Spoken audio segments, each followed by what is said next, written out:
Penguasa Kuil Surgawi, Bab 269. Malam itu, Xiao Tians tidur nyenyak dan tenang. Gao Weiwei dan Xiao Xiao juga tidur nyenyak. Bagaimana saya mengatakannya malam ini? Itu adalah pemenuhan 4 tahun sebelumnya dalam kehidupan Gao Weiwei dan Xiao Xiao. Ruang bawah tanah yang kecil, gelap dan lembab ini, ruangan kecil ini, akhirnya menunggu suami dan ayahnya. Baru malam ini, Gao Weiwei dan Xiao Xiao merasa penderitaan 4 tahun sebelumnya tidak sia-sia. Dan semuanya berakhir. Xiao Tians bangun pagi-pagi keesokan harinya dan membawa Gao Weiwei dan Xiao Xiao pergi ke kota Beijiang. Xiao Hong dan Shen Yuxuan pergi bersama. Demikian pula, ketika mereka tiba di bandara kota Beijiang, Jiang Beichen dan Long Jiu sudah ada di sana dengan wajah tertinggi aturan pergi untuk menyambut. Seluruh bandara juga diblokir. Saat ini, keamanan keluarga Xiao Tians sebenarnya telah mencapai tingkat tertinggi di Kerajaan Naga. Pasukan keamanan rahasia hampir sama dengan para tetua Kerajaan Naga. Xiao Tians sebenarnya sudah lama mengetahui bahwa orang-orang yang diam-diam menemaninya semuanya adalah raja dan dewa perang dari Kementerian Perang. Faktanya, tidak apa-apa jika mereka tidak datang. Tianyi dan yang lainnya juga diam-diam mengikuti dan melindungi mereka. Dapat dikatakan bahwa selama pembangkit tenaga listrik tingkat kaisar tidak mengambil tindakan, Gao Weiwei dan yang lainnya tidak akan pernah memiliki masalah dengan keselamatan mereka. Terlebih lagi, karena Gao Weiwei bersembunyi begitu dalam, bahkan Xiao Tians tidak tahu bahwa istrinya tidak membutuhkan perlindungan siapapun sama sekali. Kekuatan tempur istrinya yang sebenarnya kini menjadi semakin besar seiring berjalannya waktu selanjutnya, kekuatan tempur Gao Weiwei menjadi semakin menakutkan, kembali ke sifat aslinya. Tidaklah berlebihan untuk mengatakan bahwa bahkan jika Qing Yi Tao dari Sekte Qing Yi Dao Sekte datang untuk mengambil tindakan secara pribadi, dia mungkin bukan lawan Gao Weiwei. Oleh karena itu, tidak hanya Xiao Tians tetapi juga Gao Weiwei merasakannya pada orang-orang yang diam-diam menemaninya. Hanya saja tidak satu pun dari mereka yang menjelaskannya. Ketika Xiao Tians dan Gao Weiwei tiba di kota Beijiang, meskipun mereka tidak mengatakan apa-apa, mereka tahu di dalam hati bahwa ini mungkin perhentian terakhir dalam perjalanan mereka ke selatan. Setelah tinggal di sini selama 2 hari, mereka berdua akan kembali. Yanjing, saat itu, Xiao Tians akan benar-benar pergi ke medan perang di luar wilayah. Dan kali ini kemungkinan waktunya akan lebih lama, dan dia tidak akan bisa kembali dalam waktu singkat. Jadi atas isyarat Gao Wei, Xiao Hong dan Shen Yuxuan menjemput Xiao Xiao dan mengajak Xiao Xiao bermain. Ini menyisakan sedikit ruang pribadi untuk Xiao Tians dan Gao Weiwei. Ketika hanya Xiao Tians dan Gao Weiwei yang tersisa di bandara, mereka saling memandang dan tersenyum. Keduanya sudah saling kenal selama bertahun-tahun, meski sudah 5 tahun tidak bersama. Tapi kali ini dalam waktu 3 bulan setelah kembalinya Xiao Tians dari medan perang di luar wilayah. Tapi itu memberi Gao Weiwei terlalu banyak sentuhan, terlalu banyak romansa, dan terlalu banyak kenangan indah. Dapat dikatakan bahwa Xiao Tians memberi Gao Weiwei semua yang dia impikan selama 3 bulan terakhir. Itu memuaskan semua fantasi batin dan kerinduan Gao Wei akan cinta. Sensasi seperti apa mengadakan pernikahan di 100 kota dengan biaya lebih dari 1 miliar yuan. Betapa romantisnya saat Xiao Tians menikah dengan Gao Weiwei sebagai pengantin pria bergelar dewa perang dari luar negeri. Di kota ini, semua rasa malu pada Gao Weiwei dihapuskan oleh Xiao Tians menggunakan cara yang paling kuat dan mendominasi, mengubahnya dari Cinderella menjadi putri Beijiang di hati jutaan orang di kota Beijiang. Pahlawan wanita Beijiang, sayang, sekarang hanya kita berdua, kemana kita akan pergi? Saat berikutnya, Gao Weiwei, yang mengenakan jaket wol abu-abu dan stoking abu-abu di bandara, sangat seksi, rambut panjangnya berkibar di udara. Angin sepoi-sepoi, dan dia tersenyum pada Xiao Tians bertanya, pergi ke sungai. Saat berikutnya, Gao Weiwei dan Xiao Tians berkata secara bersamaan. Ya, 3 kata, pergi ke tepi sungai, ini baru saja diucapkan oleh 2 orang secara bersamaan. Mereka berdua memahami perasaan satu sama lain. Ayo pergi, Xiao Tians berkata pada Gao Weiwei sambil tersenyum. Lalu membuka pintu mobil di sebelahnya dan Gao Weiwei masuk. Xiao Tians kemudian mengantar Gao Weiwei ke tepi sungai dengan mobilnya. Cuaca di kota Beijiang hari ini sangat bagus, matahari sangat hangat, dan angin sungai di tepi sungai tidak terlalu dingin. Saat ini, hanya ada sedikit orang di tepi sungai di kota Beijiang. Tempat itu telah lama dibersihkan oleh Jiang Beichen dan Long Jiu. Jadi ketika Xiao Tians dan Gao Weiwei tiba, mereka berdua tercengang. Xiao Tians tersenyum tanpa berkata-kata dan berkata, "Yah, tidak ada seorang pun di sana. Yah, mungkin Jiang Beichen dan yang lainnya yang melakukan sesuatu yang baik. Hei, ini orang-orangnya sangat baik."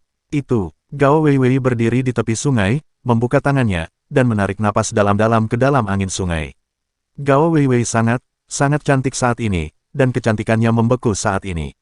Di tepi sungai yang berkilauan, angin sungai yang lembut bertiup, dan daun willow yang layu di sampingnya bergoyang tertiup angin, dan seorang wanita cantik yang maha kuasa berdiri di sini. Xiao Tians tertegun sejenak. Gao Weiwei sepertinya selalu memiliki kekuatan magis, yang membuatnya sangat terpesona sehingga dia tidak bisa melepaskan dirinya. Saat berikutnya, Gao Weiwei menoleh ke Xiao Tians dan tersenyum dan berkata, "Tians, bukankah lebih baik jika tidak ada yang mengganggumu? Kami berdua berbagi keindahan seluruh sungai. Indah sekali." Petik 2. Xiao Tians mengangguk dan berkata, "Yah, pemandangan sungai itu indah, tapi kamu bahkan lebih indah." Ya, saat ini, Gao Weiwei sedang menikmati pemandangan sungai berwajah ribuan, sementara Xiao Tians sedang melihat padanya dengan tenang. Jiang Jingmei, Gao Weiwei bahkan lebih cantik. Gao Weiwei tersenyum bahagia, lalu berjalan berdampingan dengan Xiao Tians di tepi sungai, menikmati ketenangan yang menjadi milik mereka berdua. Perlahan, dua orang yang berjalan di tepi sungai, Gao Weiwei, diam-diam meraih tangan Xiao Tians. Xiao Tians tiba-tiba merasakan sengatan listrik di tubuhnya. Dia menoleh ke arah Gao Weiwei dan berkata, "Sayang, kenapa aku merasa seperti cinta pertama saat kamu memegang tanganku tadi?" Gao Weiwei tersenyum, berjinjit, mencium wajah Xiao Tians dengan lembut dan berkata, "Baiklah, tentu saja, Tuan Xiao, kita baru saja bertemu." "Bukan, ya, Nona Vivi. Apakah kamu bersedia menjadi pacarku?" Xiao Tians memandang Gao Weiwei sambil tersenyum dan berkata. Gao Weiwei mengangkat kepalanya, dengan senyuman di wajahnya, dan memainkan rambutnya dengan seksi sebelum berkata kepada Xiao Tians, "Yah. Apakah ini masalah? Aku harus memikirkannya dengan hati-hati." Saat berikutnya, Xiao Tians mengangkat tangan Gao Weiwei dan berkata dengan sengaja, "Oh. Kalau begitu Nona Weiwei, kenapa kamu masih berpegangan tangan denganku?" Gao Weiwei segera membuang tangannya dan berkata kepada Xiao Tians sambil tersenyum, "Tidak, bukankah menurutmu begitu?" Hehe, Gao Weiwei sedikit nakal, menepis tangan Xiao Tians, dan berlari ke depan bersama sebuah senyuman. Dan saat berikutnya, terdengar ledakan lembut. Tubuh Xiao Tians muncul di depan Gao Weiwei dalam sekejap, dan dia menempelkan tubuh Gao Wei langsung ke pohon willow besar. Tangan kanan Xiao Tians menopang batang pohon willow, dan separuh tubuhnya menutupi Gao Wei di dalamnya. Gao Weiwei tidak punya tempat untuk melarikan diri. "Nona Weiwei, bisakah kita menciumnya?" Xiao Tians bertanya pada Gao Wei sambil tersenyum. "Tidak, kamu tidak bisa." Gao Weiwei juga berpura-pura malu dan menolak Xiao Tians. Sesaat kemudian, Xiao Tians melangkah maju dan mencium bibir merah indah Gao Weiwei tanpa menunggu reaksi Gao Wei. Dan pada saat ini, karena Xiao Tians baru saja meninju pohon willow besar, ada potongan daun willow layu yang berjatuhan di samping mereka berdua. Dan di antara daun willow yang berjatuhan di langit, Gao Weiwei dan Xiao Tians berciuman. Satu sama lain, bersama. 10 menit kemudian, Gao Weiwei, wajah cantiknya memerah dan terengah-engah, terus berjalan ke depan bersama Xiao Tians. Perlahan, keduanya berjalan menuju tempat pertama kali mereka bertemu 5 tahun lalu. Gao Weiwei menunjuk ke sekelompok batu di bawah tanggul dan berkata, "Tians, kamu ada di sana 5 tahun lalu." Xiao Tians menarik napas dalam-dalam, dengan sedikit ingatan di matanya, dan mengangguk dan berkata, "Ya, disitulah aku diselamatkan olehmu. Saat itu, aku dikejar oleh para pembunuh yang dikirim oleh Lin Feiling, dan setelah aku melarikan diri ke Tianhai, aku diracuni dan dikejar oleh Fu Junlin lagi, dan aku lari ke sini hanya dengan satu nafas tersisa." Ketika Xiao Tians mengatakan ini, dia tiba-tiba mengerutkan kening dan bertanya pada Gao Weiwei, "Oh, ngomong-ngomong, Weiwei, aku ingat hari kamu menyelamatkanku. Cuacanya sebenarnya tidak terlalu bagus, angin kencang di tepi sungai, dan itu sangat larut di sini. Pada dasarnya tidak ada orang di sekitar. Kenapa kamu datang ke sini?" Ya, saat ini, ketika Xiao Tians datang ke sini lagi setelah 5 tahun, dia tiba-tiba punya pertanyaan. Karena menurut akal sehat, bagaimana mungkin Gao Weiwei yang baru saja lulus kuliah bisa datang ke sungai sendirian saat cuaca sedang buruk atau di malam hari? Mungkinkah suasana hatinya sedang buruk saat itu? Jadi Anda ingin keluar sendirian dan bersantai. Apa yang Xiao Tians tidak ketahui adalah setelah dia menanyakan pertanyaan ini, Gao Weiwei juga tiba-tiba mengerutkan keningnya. Karena, masalah ini telah mengganggunya selama bertahun-tahun. Alasannya adalah tidak ada alasan. Dia tidak tahu kenapa dia tiba-tiba datang ke sini sore itu 5 tahun lalu. Jadi saat ini, Gao Weiwei terdiam. Dia berusaha mati-matian mengingat hari itu 5 tahun lalu, tetapi dia tidak dapat menemukan jawaban apapun. Dia tidak tahu mengapa dia datang ke sungai sendirian hari itu. "Hah, ada apa?" Wei Wei. Xiao Tians melihat Gao Wei mengerutkan kening dalam-dalam, jadi dia segera bertanya pada Gao Wei. Tapi Gao Wei Wei tidak menjawabnya saat ini, tapi tiba-tiba mengerutkan kening dan menatap Xiao Tians dan bertanya, "Suamiku, jangan bicarakan ini dulu, aku juga punya pertanyaan yang tidak bisa kupahami, yaitu, jika kamu lihat ke arah sungai, kota Beijiang berada di hulu kota Tianhai. Kamu, tunggu." Sebelum Gao Wei Wei selesai berbicara, ekspresi Xiao Tians tiba-tiba berubah. Dalam 5 tahun terakhir, dia mengabaikan salah satu masalah terpenting. Begitulah cara dia berakhir di kota Beijiang dalam keadaan koma setelah dia melompat ke sungai dalam keadaan koma. Gao Wei Wei benar, kota Beijiang berada di hulu kota Tianhai. Meskipun sungai di kota Beijiang dan sungai di kota Tianhai saling berhubungan. Tetapi, orang yang tidak sadarkan diri sebenarnya melayang dari hilir ke hulu. Ini tidak mungkin. Pada saat ini, ekspresi Xiao Tians berubah drastis ketika dia menyadari apa yang dia lakukan. Hal yang sama berlaku untuk Gao Wei Wei, wajahnya langsung berubah menjadi jelek. Saat berikutnya, Xiao Tians membuka mulutnya karena terkejut, tetapi sebelum Gao Wei Wei dapat mengatakan apapun, dia buru-buru berkata, 5 tahun yang lalu, saya tidak tahu bagaimana saya sampai di sini. Pada saat itu, sepertinya saya memiliki sesuatu di dalam diri saya. Lalu sebuah pemikiran, saya harus datang ke sini, saya harus. Setelah Gao Wei Wei selesai berbicara, Xiao Tians dan dia terdiam lagi. Xiao Tians mengerutkan kening dalam-dalam, saat dia diracuni dan dikejar oleh Fu Junlin, orang yang paling dia percayai. Setelah dia melompat ke sungai dan koma, ketika dia bangun kemudian, orang pertama yang dia lihat adalah Gao Wei Wei. Adapun apa yang terjadi di tengah, dia tidak tahu. Dan setelah lukanya sedikit membaik, dia pergi ke medan perang di luar wilayah. Pada saat itu, hati Xiao Tians setelah lama dipenuhi dengan kebencian yang tak terlukiskan, dan dia tidak mengingat detail apapun dengan cermat. Misalnya, dia yang terluka parah dan koma di Tianhai akan datang ke kota Beijiang. Saat ini, Gao Wei Wei juga terdiam. Gao Wei Wei telah mewarisi segalanya dari Jiwer sebelumnya, jadi dia secara alami memahami bahwa Xiao Tians adalah suaminya yang ditakdirkan dan satu-satunya laki-laki. Itu adalah penyesalan dan keterikatan yang tak ada habisnya dari kehidupan sebelumnya. Saat berikutnya, Gao Wei Wei mengerti. Dia tiba-tiba teringat akan keberadaan mengerikan yang dia lihat di tepi medan perang ekstrateritorial hari itu yang menyerang markas penjaga aturan. Apakah orang itu yang mengatur semua ini? Siapa dia? Apakah dia ibunya? Jika semua yang terjadi 5 tahun lalu diatur oleh ibunya, lalu siapa dia pada saat ini? Bab 270. Zan, ada seorang pelindung bernama Lucy, yang berada di puncak level kekaisaran dan telah menemani Zan tumbuh dewasa. Gumam Xiao Tians dengan sangat pelan. Kalau begitu, apakah aku juga punya? Tapi, ibu, mungkinkah itu kamu? Gumam Xiao Tians dalam hatinya. Ya, dalam pertempuran yang menentukan setengah bulan lalu, 5 penjaga aturan yang dipimpin oleh Jie Qi, bahkan dengan risiko melanggar aturan, harus membunuhnya sebagai kaisar sejati. Dan dalam pertempuran itu, Tetua Agung membunuh 4 dari mereka di detik-detik terakhir. Xiao Tians tidak bodoh, dan dia tidak percaya bahwa setelah 4 penjaga aturan dibunuh oleh para tetua agung, pihak lain akan lenyap. Hal ini tidak mungkin dilakukan. Rule Guardian adalah kekuatan yang sangat kuat. Ia dapat menekan semua departemen perang teratas di dunia. Bagaimana bisa yang kuat di dalamnya menjadi lemah? Adapun Xiao Tians, yang memiliki hubungan dekat dengan Kaisar Hitam, dia mengetahui struktur organisasi penjaga aturan dari awal hingga akhir. Selama ribuan tahun, organisasi tersebut telah merekrut orang-orang berpengaruh dari seluruh dunia untuk bergabung.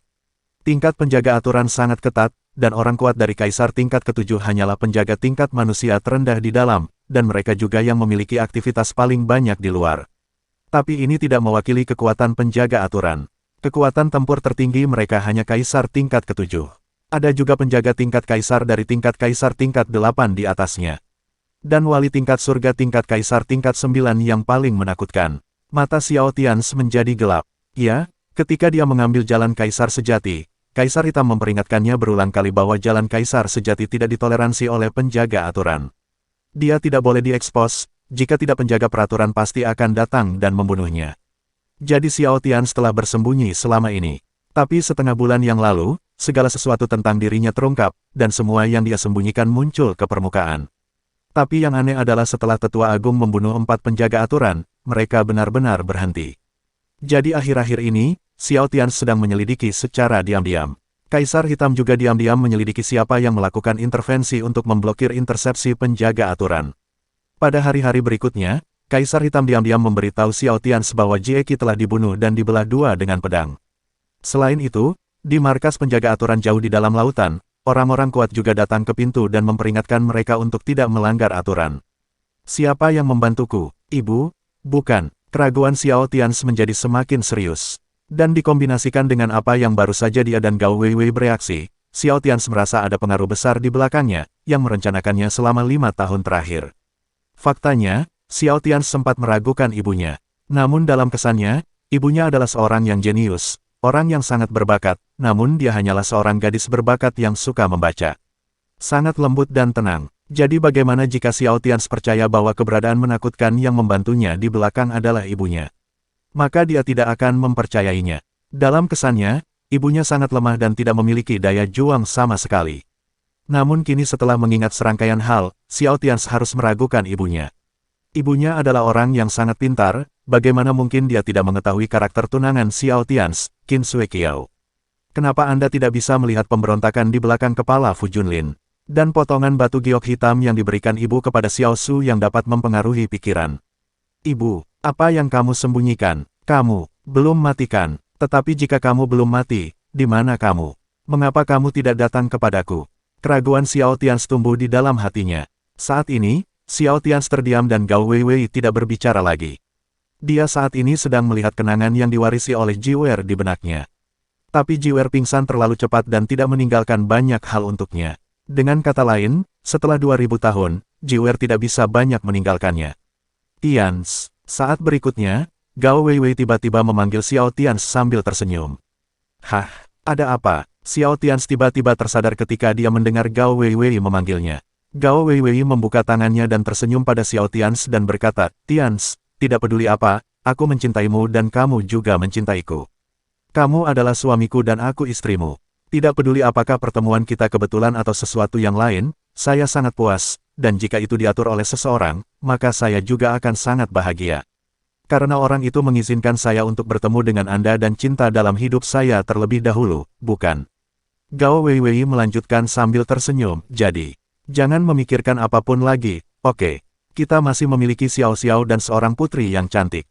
Jadi, meskipun seseorang mengajak kita bertemu 5 tahun lalu, itu tetap merupakan hal yang baik. Bukan, Gao Weiwei menatap Xiao Tians dengan mata penuh cinta yang dalam. Ada miliknya sendiri, dan ada juga obsesi Jiwer terhadap dunia. Ya, cukup bagiku untuk memilikimu, Weiwei, tahukah kamu? Sebenarnya, saat aku membuka mata dan melihatmu untuk pertama kali, aku merasa kamu terlihat sangat familiar. Saat itu, aku merasa bahwa aku ditakdirkan untuk aku merasa ingin menikah denganmu, apakah kamu? Percaya, Xiao Tians menoleh untuk melihat ke arah Gao Weiwei dan berkata dengan serius. Tubuh Gao Weiwei bergetar hebat, dan jantungnya berdetak lebih cepat saat ini. Kemudian dia memandang Xiao Tians dengan hati-hati dan bertanya, suamiku, kamu. Apakah menurutmu aku terlihat seperti orang yang sama? Hah, Weiwei, kamu. Ekspresi Xiao Tians berubah drastis saat ini, dan dia tiba-tiba menatap Gao Weiwei. Ya, istrinya terlihat seperti orang yang sama, sangat mirip. Tapi itu adalah karakter dari 2000 tahun yang lalu. Apa maksud Gao Weiwei saat dia mengatakan ini? Ketika Gao Weiwei melihat reaksi Xiao Tians, hatinya tiba-tiba bergetar. Kemudian dia menekan pikirannya dan berpura-pura tidak tahu apa-apa dan bertanya pada Xiao Tians, "Yah, bukankah kamu baru saja mengatakan kedengarannya seperti itu?" Jadi aku hanya bertanya dengan santai. Apa yang salah? Xiao Tians mengerutkan kening dalam-dalam, memandang Gao Weiwei dengan ekspresi yang sangat serius, mengangguk dan berkata, "Yah, sepertinya orang yang sama, tapi ini tidak mungkin. Terakhir kali saya pergi ke kuil suci tempat ibu saya pergi, saya tidak sadarkan diri dan samar-samar aku telah melihat beberapa adegan. Weiwei, kamu terlihat seperti orang di adegan itu." Mata Gao Weiwei sedikit lembab. Dia menatap Xiao Tians dengan tatapan kosong dan bertanya, "Lalu, siapa orang itu? Selain wanita yang mirip denganku, apakah kamu pernah melihat orang lain?" "Oh, ada juga seorang jenderal yang sangat kuat, seorang jenderal yang memimpin 3000 prajurit tingkat tinggi tingkat kaisar. Dia sangat kuat, tapi aku tidak dapat mengingat wajahnya sama sekali sekarang, gambarnya sangat kabur." "Haha, aku tidak tahu apakah dia sedang bermimpi." Xiao Tians terus tersenyum sambil berbicara, "Baiklah, Weiwei, mungkin jenderal yang sangat berkuasa itu adalah saya." "Nah, namanya juga sangat mendominasi, disebut Tianxia. Seorang jenderal yang sangat mendominasi, istrinya dan Anda sangat mirip, haha. Wei Wei, menurutmu apakah kita memiliki kehidupan sebelumnya? Di kehidupan sebelumnya, aku adalah seorang jenderal yang bertempur di utara dan selatan di dinasti kuno, dan kamu adalah istriku. Xiao Tians tertawa sambil berbicara, tetapi Gao Wei Wei, yang mendengarkan kata-kata Xiao Tians, tidak bisa menahan perasaan sedih yang tak ada habisnya di hatinya. Ya, suamiku, kita punya kehidupan lampau. Di kehidupan lampau, aku adalah istrimu. Hanya saja kita di kehidupan sebelumnya tidak berakhir bersama. Dan ketika kita bertemu lagi, itu akan terjadi 2000 tahun kemudian. Aku bangun, ingatan Jiwer, tapi kenapa kamu tidak, pada saat ini, Gao Weiwei memandang Xiao Tians di depannya dengan nostalgia yang tak ada habisnya mirip dengan dinasti kekaisaran 2000 tahun yang lalu. Sosok Jenderal Zheng Wo dan Tianxia saling tumpang tindih. Bas, pada saat ini, ada dua garis air mata di wajah Gao Weiwei, dan dia menangis. Kenapa kamu tiba-tiba menangis? Xiao Tians bertanya dengan prihatin saat melihat Gao Weiwei tiba-tiba menangis. Gao Weiwei tidak menjawab pertanyaan Xiao Tians, tetapi terus menatapnya dengan tatapan kosong dan bertanya, suamiku, katakan padaku, apakah kita benar-benar memiliki kehidupan sebelumnya? Di kehidupan sebelumnya, kamu adalah jenderal yang kamu katakan, dan aku adalah di menunggu istrimu di rumah setelah kembali dari perang. Xiao Tians tertegun sejenak, lalu menggelengkan kepalanya dan berkata sambil tersenyum, bagaimana mungkin? Wei Wei, berhentilah memikirkannya. Bagaimana seseorang bisa memiliki kehidupan sebelumnya? Di dunia ini, orang mati ketika mereka mati. Oke, berhentilah memikirkannya. Mungkin aku bermimpi saat aku koma. Hati Gao Weiwei bergetar karena kesedihan. Bagaimanapun, dia mewarisi terlalu sedikit ingatan dari Jiwer dan tidak tahu apa yang terjadi saat itu. Xiao Tians tidak percaya pada kehidupan lampau. Tapi dia mempercayainya. Misalnya, jika ingatan Jiwer belum terbangun, dari mana datangnya kekuatannya saat ini? Namun dalam percakapan tadi, Gao Weiwei sangat yakin akan satu hal, yaitu Xiao Tians sama sekali tidak memiliki ingatan tentang kebangkitan dunia. Setelah merasa patah hati, Gao Weiwei memandang Xiao Tians, yang menatapnya dengan mata sangat khawatir, dan tersenyum. Ya, tidak peduli kamu berada di dunia atau Tians, kamu adalah suamiku. Bahkan jika kamu tidak pernah dapat mengingatnya dalam hidupmu, kamu tetaplah suamiku. Ini cukup, bukankah begitu? Hanya saja, kamu sangat bodoh, sama bodohnya dengan dunia 2000 tahun yang lalu. 2000 tahun yang lalu, kamu berjuang untuk kaisar sepanjang hidupmu, dan kamu seperti itu dalam hidup ini. Kamu sangat bodoh, tapi aku menyukainya, dan dalam hidup ini, aku akan menemanimu. Gao Weiwei memiliki banyak pemikiran di benaknya saat ini, dan kemudian dia menatap Xiao Tians dan tertawa. Idiot, hidup kita ditakdirkan untuk bersama. Aku istrimu, selamanya, idiot. Aku sangat mencintaimu, hingga aku tidak bisa menahan diri. Gao Weiwei melihat di Xiao Tians, cinta di matanya menjadi lebih kuat saat ini. Bersambung.